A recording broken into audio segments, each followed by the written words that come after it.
മീനൊക്കെ കണ്ടിച്ച് അതേപോലെ ഇറച്ചിയൊക്കെ പൊരിച്ച് കഴിഞ്ഞാലൊക്കെ ഒരു ബാഡ് സ്മെല്ല് ഉണ്ടാകാറുണ്ടല്ലേ. അപ്പോൾ അങ്ങനെ ഇല്ലാതിരിക്കണമെങ്കിൽ നമുക്ക് ഇതേപോലെ നമ്മുടെ കിച്ചണിലൊന്നും ഉപയോഗിക്കാത്ത ടിൻ എടുക്കുക. കാരണം ഇതിനകത്ത് കുറച്ച് ഉപ്പ് പൊടി ഇട്ടതിന് ശേഷം നമ്മൾ കംഫോർട്ടാണ് ഒഴിച്ച് കൊടുക്കുന്നത്. കംഫോർട്ടിന് ഭയങ്കര ഒരു സ്മെല്ലാണല്ലോ. അപ്പോൾ ഉപ്പിനകത്ത് ഒഴിച്ച് കൊടുക്കുമ്പോൾ ആ ഒരു സ്മെല്ല് നമുക്ക് കുറച്ച് ദിവസം നിൽക്കും. അപ്പോൾ അതിന് വേണ്ടിയിട്ടാണ് കംഫർട്ട് ഒഴിച്ച് കൊടുക്കുന്ന ഉപ്പിലോട്ട്. അപ്പോൾ ഇത് നമ്മൾ കിച്ചണിലൊന്നും ഉപയോഗിക്കാത്ത ഒരു ടിൻ എടുക്കുക. അതിനകത്താക്കിയിട്ട് നമുക്ക് ബാത്റൂമിലോ അതേപോലെ കിച്ചണിലോ ഹാളിലോ വാഷ് ബേസിൻ്റെ ഭാഗത്തോ എവിടെയാണെങ്കിലും വെച്ചാൽ വയ്ക്കുക. ചെറിയ നമ്മുടെ കുപ്പിയുടെയൊക്കെ അടപ്പുണ്ടല്ലോ, അതിനകത്താക്കി വെച്ചാലും മതി. നല്ലൊരു മണമാണ്. ഈ ഒരു മണം നിൽക്കുന്നതുകൊണ്ട് തന്നെ നമ്മുടെ ബാഡ് സ്മെല്ലെല്ലാം ഒഴിവാക്കി കിട്ടും കേട്ടോ. നമ്മൾ അഥവാ പുറത്തുനിന്നൊക്കെ ഇപ്പോൾ പെട്ടെന്ന് ആൾക്കാർ ആരെങ്കിലുമൊക്കെ വന്നാൽ പോലും നല്ലൊരു മണമായിരിക്കും ഈ കംഫർട്ട് നമ്മൾ ഒഴിച്ച് ഉപ്പിനകത്ത് വയ്ക്കുമ്പോഴത്തേനും. ആ ഒരു മണമാണ് നമ്മൾ പെട്ടെന്ന് കിട്ടുക ഉണ്ടോ. അപ്പോൾ ഇതേപോലെ നമ്മൾ വാഷ് ബേസിൻ്റെ ഭാഗത്ത് എവിടെയെങ്കിലുമൊക്കെ ആക്കി വെച്ചാൽ മതി. അടുത്ത ടിപ്പിലോട്ട് കിടക്കാം. അപ്പോൾ നമുക്ക് ഇതേപോലെ കുറച്ച് ഉപ്പ് പൊടി എടുക്കും. അത് നമ്മുടെ കിച്ചണിലൊന്നും ഉപയോഗിക്കാത്തൊരു ടിനാണ് എടുക്കുന്നത്. അപ്പോൾ അതിനകത്തോട്ട് കുറച്ച് ഉപ്പ് പൊടി എടുത്തതിന് ശേഷം നമുക്കതിനകത്തോട്ട് ബേക്കിംഗ് പൗഡറാണ് ഇട്ട് കൊടുക്കേണ്ടത്.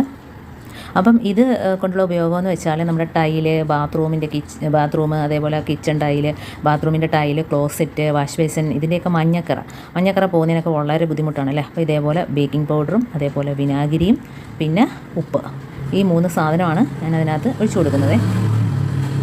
ഉണ്ടോ, ഇത് വെച്ച് ഒന്ന് തേച്ച് കൊടുക്കുകയാണെങ്കിൽ നമ്മളെ ടൈൽസിലേക്ക് മഞ്ഞക്കറ എല്ലാം വളരെ ഈസി ആയിട്ട് തന്നെ പോകും.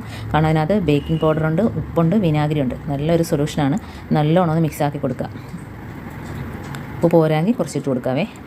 അപ്പോൾ ഇത് വെച്ച് നമുക്ക് വാഷ് ബേസിനും അതേപോലെ സിങ്ക്, നമ്മുടെ കിച്ചൺ ടൈൽ ഒക്കെ വെളുപ്പിച്ചെടുക്കാവുന്നതാണ്. എത്ര കറ പിടിച്ച ടൈൽ ഇതൊക്കെ ആണെങ്കിലും പെട്ടെന്ന് തന്നെ നമുക്കിതൊന്ന് ഒരു സ്വല്പം ഇറ്റിച്ച് കൊടുത്താൽ മതി. 2-3 തുള്ളി ഇറ്റിച്ച് കൊടുത്തിട്ട് നമുക്ക് തേച്ച് കൊടുക്കാവുന്നുള്ളത്. ഇപ്പം നല്ല രീതിയിൽ ടാപ്പിനകത്തൊക്കെ അഴുക്കുണ്ട്, അതേപോലെ തന്നെ ഉണ്ടോ വാഷ് ബേസിനൊക്കെ നല്ല കറയുണ്ട്. അപ്പോൾ ഇതൊന്ന് സ്വല്പം ഇറ്റിച്ച് കൊടുത്തതിന് ശേഷം ഒന്ന് ബ്രഷ് വെച്ച് ജസ്റ്റ് ഒരുപാട് ഉരച്ച് തേച്ച് കഴിയേണ്ട കാര്യമൊന്നുമില്ല.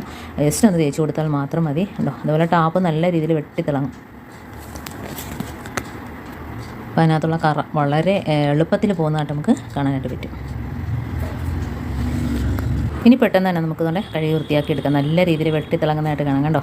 അതേപോലെ തന്നെ നമ്മുടെ കിച്ചൻ്റെ ടൈല് കണ്ടോ, അതിനകത്തൊക്കെ നല്ല രീതിയിൽ കറയുണ്ട്. ആ ടൈലിൻ്റെ ഇടയിലൊക്കെ ഇരിക്കുന്ന ആ കറുപ്പൊക്കെ പോകണമെങ്കിൽ ഇതേപോലെ 2-3 തുള്ളി അതിനകത്തോട്ട് ഒഴിച്ചു കൊടുത്തതിന് ശേഷം ഒന്ന് ജസ്റ്റ് ഒന്ന് തേച്ച് കൊടുത്താൽ മാത്രം മതി.